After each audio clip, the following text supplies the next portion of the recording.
I'd like for you to take a moment and think about what makes you feel special. Now I would like you to think about what makes you feel odd, or like you don't quite fit in. Hold on to that thought. Hi, my name is Angelina Pendleton-Mendez, and I'm a singer, songwriter, and storyteller. And ever since I was 4, music has been my constant passion. My mom tried enrolling me in all sorts of activities, sports, even ice skating, but it was the performing arts that captured my heart. When I was 6, I faced a health crisis that would change my life forever. What started out as a respiratory illness turned into a nightmare when I was incorrectly prescribed penicillin, causing my oxygen levels to decline to dangerous levels. I ended up having to be hospitalized at CHOC, fighting for my life for 2 weeks. It was then discovered that my respiratory illness was correlated to life-threatening allergies. I was diagnosed with an anaphylactic allergy to peanuts and all nuts. And oh boy, how would I know that would change my dance card?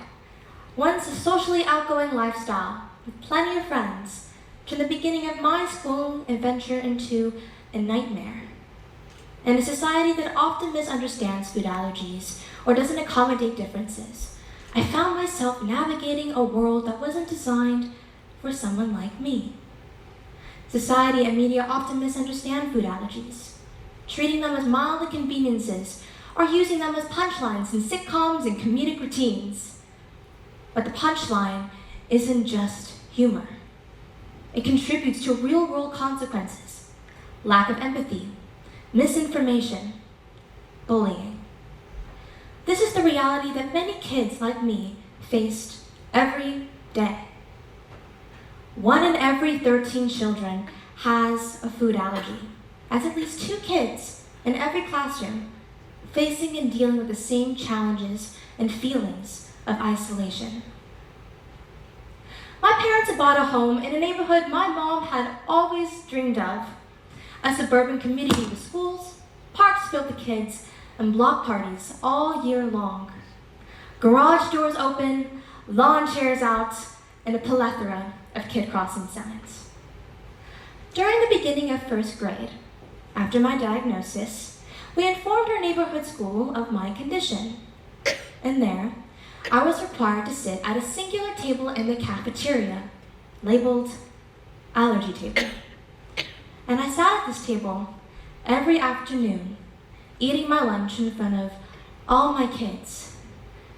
And I had encounters where kids would wave their peanut butter sandwiches in my face and try to touch me with peanut butter covered hands to see how I would react.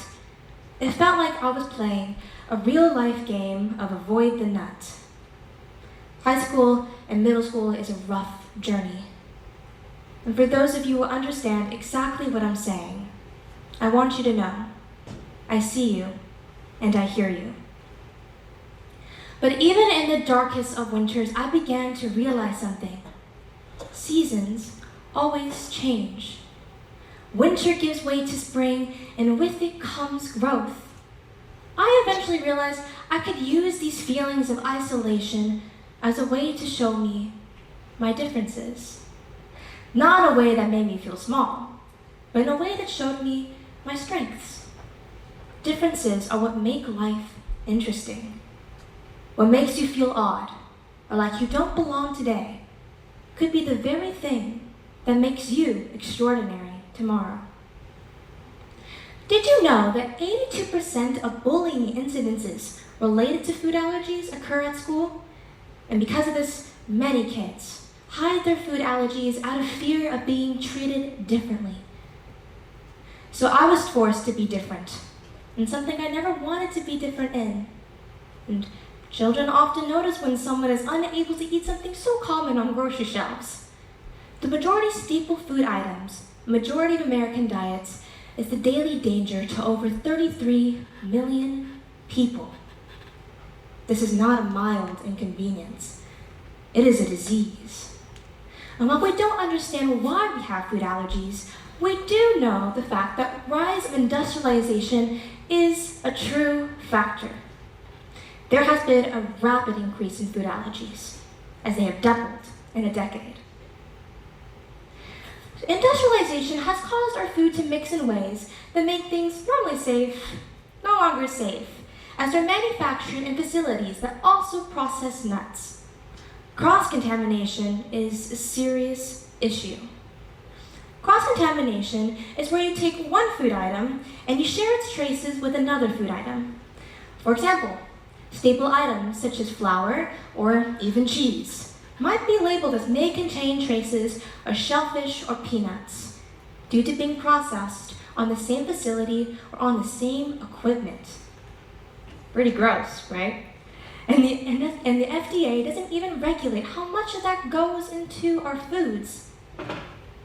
This poses a serious danger, especially to those with food anaphylactic allergies. Now, what is anaphylaxis? Well, having an anaphylactic allergy is an allergic life-threatening response that can happen rapidly and affect the whole body. It can lead to death in as little as 15 minutes if not treated. Now, my parents and I try to do everything we can to make sure that I'm staying safe, packing tons of food, meticulously cleaning surfaces, and planning extremely detailed itinerary schedules when traveling to far places. But there are just some things that we cannot control. At 38,000 feet high, I am trapped in a confined space where people are able to eat peanut butter freely. But its traces and residue can linger for over 90 days if it's not cleaned properly. And let's be honest, airplanes aren't exactly known for being the most sanitary places. Tray tables carry more bacteria than a toilet seat. A simple touch, a tray table, a seatbelt, a restroom door handle can cause someone to go into anaphylaxis. Fortunately, I've only had one anaphylactic allergy, and I was able to use my EpiPen myself, and that was on an airplane. But from the grades through 7th through 9th, I've had about 6 anaphylactic reactions, and a nut-free zone school, proving that rules alone do not make change. Education and awareness does. Did you know that food allergies are protected by the FDA? The American Disabilities. And this basically requires public spaces to be able to use their own facilities and public spaces to make accommodations to those for food allergies. However, airlines do not follow the ADA.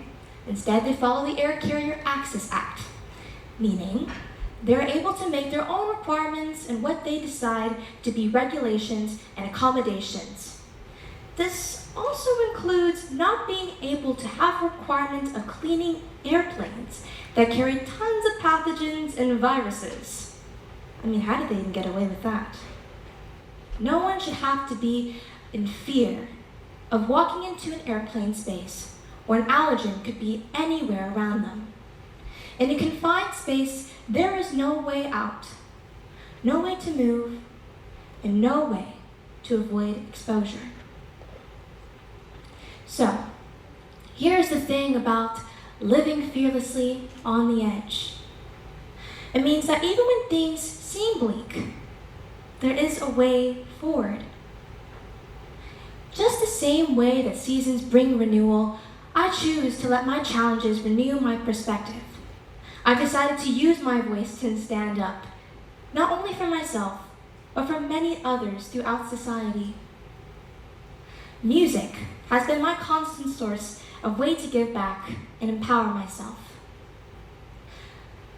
I was been able to help raise funds for hospitals and to perform at venues like, the Carnegie Hall, America's Got Talent, the Forum, to be able to help bring inspiration and hope to others.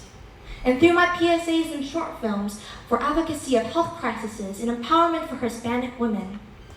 I've also recently created a PSA directed for elementary schools to be able to empower themselves and to use inspiration and find their own voices.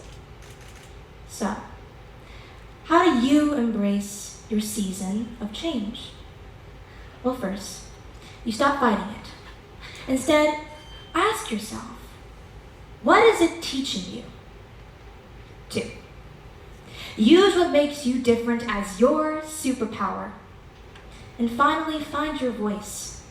Speak out for what you need, what you believe in, what you dream. These challenges could have left me feeling defeated, but instead they have empowered me to use my voice and to live fearlessly on the edge. And I hope that you all feel that you should be able to do the same.